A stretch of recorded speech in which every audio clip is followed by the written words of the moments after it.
Hey guys, Forrest here from Epic Creative, and I just wanted to give you an update on my RED Scarlet-X rig here and talk about it a little bit and see if in 2024 this camera is worth getting, this camera is worth using, if it's right for you or if it's just trash for you. So let's get into it. The first thing I'll do is kind of walk around the entire camera. Now, one thing I do want to say, let's turn this. As you can see, there is a shotgun mount here. I actually have this Comica wireless mic that goes right up here, and I have a wire that goes into the Tilta XLR adapter, and I really like this mic so far. I love that I can just hold it like this, and I've got the EOS R recording there with the wireless feature. But on the front, this is new. I've had many matte boxes. I've got like 4 of them in here, and I had the small rig for the last year or so, which I did really like, but it's actually, the small rig is really big. And I discovered this Tilta Mirage, and I will say, guys, I think the Tilta Mirage is going to be like my matte box going forward, because number one, I love the carbon fiber barn door here, and if you open that up, it actually takes a 4x5 filter, and I'm using the newer 1/8 black diffusion filter. And guys, do not sleep on newer. They are improving every single day, and these filters are no exception. I love that filter. It is super thick glass, comes in a really high quality case. It just feels professional. I mean, it feels like the Tiffin stuff to me. But it also has a slot for these 90mm filters, which I do have the variable ND that will pop in there. But closing that up, the lens that I keep on this camera for most of the time, and this camera, keep in mind, is for cinematic documentary filmmaking is what I'm going to say, is the Sigma 18-35 1.8 art lens. Freaking awesome lens. I don't really have to talk about that because I think everybody already knows. Moving around, you know, if you haven't seen my last video or don't know anything about this camera, you know, you've got to buy the mags. These are the red mags. You know, Caleb called it the Red Sin, but I actually love these things, and I found a boatload of them for a decent price, so I have a lot of them.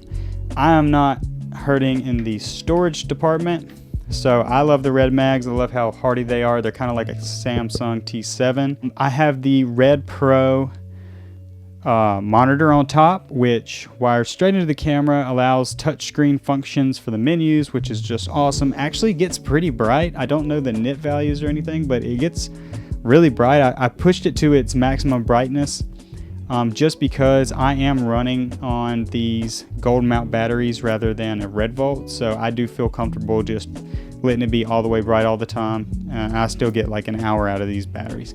So we can go on to the batteries. Of course, you know, if you watched the last video, I do have a cheese plate on the top, cheese plate on the bottom. These rails on the bottom, mainly they're for, number one, mounting the XLR adapter, and number two, I keep my hand on this under it as I cradle the camera, and I roll the focus with my fingers. I have some follow focuses. I've got some gears I could put on there, but I just find rolling it with my fingers works good, and it lightens up the camera just a little bit. Well, let's move to the back. So on the back of this camera, I'm using Neo Slims and the Neo Minis on this, and you can see a size comparison. They're not incredibly different. The Slim's a little slimmer but taller, and the Mini is a little bit shorter and fatter. They both fit pretty good. The Slim, I did notice, kind of rubs the power cable just a little bit, but it hasn't been a problem. And the Minis kind of bring the overall form factor to be like a little more skinny if you're looking at it like a submarine. You know, the Slims kind of go up and down a little more, but I like both of them. I have 2 Minis and 1 Slim, so that gets me 3 hours, and if I'm cycling batteries, I'm basically shooting non-stop. And then there's a gold mount, wooden camera gold mount adapter on the back of the actual camera, which allows me to do that. Underneath there you can't see, but there are some SDI outs, different remote ends, and a headphone jack out. Now, when doing documentaries, I will be using the headphones pretty much all the time, so I'm planning on, because this is an inconvenient place, I'm planning on running the wire out, mounting it through the side, and then having the headphones be basically stationary right there. Maybe even I'll add an adapter so I can unplug the headphones, but I'd like the headphone jack to be somewhere closer to the top, so we're going to work on that a little bit. Of course, I showed you the shock mount. If you're looking for this camera online, it does not come normally standard, or it didn't when it came out with this side handle here, but I'm telling you, you gotta have a side handle. So when you're shopping for packages, make sure you've got the side handle, make sure you've got the media module, this thing that holds your memory card, that comes off, and then the screen. If you can find a package, which most packages come with all that stuff, that's really the way to go. And in terms of anything else on the camera, that's pretty much it. Now let's talk about here in 2024 if this camera is worth even thinking about. So I have several cameras that I use for different types of projects. I have the Canon C200, I have the Canon R6, I have the Canon EOS R, which we're filming with now, and I have the RED Scarlet-X. Now you might say, man, that's a lot of cameras. Why do you have so many freaking cameras? Well, to be honest, they all have different uses. The Canon R6 is my wedding camera. The Canon EOS R used to be my wedding camera, and now it just stays in here in the office on a tripod, so I can use it for stuff like this. The Canon C200 is sort of I'll call it the corporate camera. It's super sharp. The autofocus is crazy good on it, but it does just have a little more of a video look to it. And then the RED Scarlet-X, the whole reason I bought it is because I wanted something that really did mimic a film camera. And after buying this, shooting with it a ton, editing it a ton, learning the color grading, because guys, if you get this camera or any RED, just buckle up and learn how to color grade it, because it is hard. But after 6 months, I feel like I know how to color grade it now. I know how to shoot with it. I know what light it likes. I know what ISO it likes, etc., etc. After all of that trial and error and the learning curves, I will say that as much as the word filmic gets thrown around these days, and I'm so guilty of it, this camera is filmic. It looks like, when I take the stills, and I'll throw some stills on screen for you, but when I take the stills from this camera, it looks like a 35mm photograph that's like grainy but sharp. Okay, like the stuff you would do in film convert, even when this thing gets noisy, it just looks like really good film grain.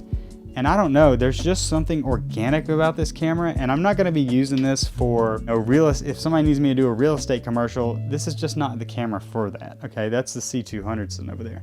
But when it comes to getting that organic filmic look, I find this camera to be an advantage. And for a lot of stuff that I'm doing, that's what I want. Everybody's always on this arms race to get the newest, sharpest, best specs, highest resolution, color bit, blah, blah, blah, blah, blah. And I'm all about that. Like, my next camera is definitely gonna be the Sony FX3, built out with one of Caleb's, what does he call them, Cinebacks. Once those come back into order, I will just go ahead and pull the trigger on all that, because I love the way that camera looks. I want to get into Sony's ecosystem a little bit, and yeah, I think that camera is going to be a great documentary camera. But this camera also, let me tell you something, guys, if you do get an older RED, or really any older camera, but definitely RED because of the color science, this camera is going to push you to be a better filmmaker. That's what it's been doing for me lately. I've had to overcome the low light capabilities. I've had to overcome the learning curve with the menu system, and just, learning how to use the camera, the weight of the camera. But I will tell you this, and then I'm not relying on slow motion either, because you can do 4K, 2430, you can do 60, 2.7K, and then you can do 120, I think, at 1080. And I have all those presets in here and built, and I will use the slow motion from time to time. But for the most part, this is a 24p camera. Think of this camera like an airy 35mm camera that does one frame rate, or two, but it does one frame rate that I'm interested in, which is 24p. Now, I have been experimenting lately with shooting some 30p or converting it to 24. Saw a little trick on YouTube, so that's pretty cool. But for the most part, I'm calling this a story camera. I'm using this strictly to tell a story. I'm trying to shoot all handheld, because you're not throwing this thing on a gimbal. That's the other thing too, guys. You got to ask yourself, what are you shooting? If you're shooting mostly real estate, this is probably not the camera for you.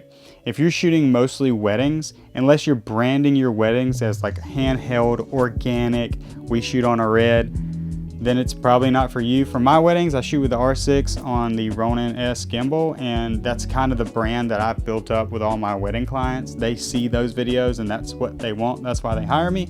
So it'd be kind of out of left field if I just showed up with a wedding with this. But I have shot a wedding with this, but I discussed it with a couple first.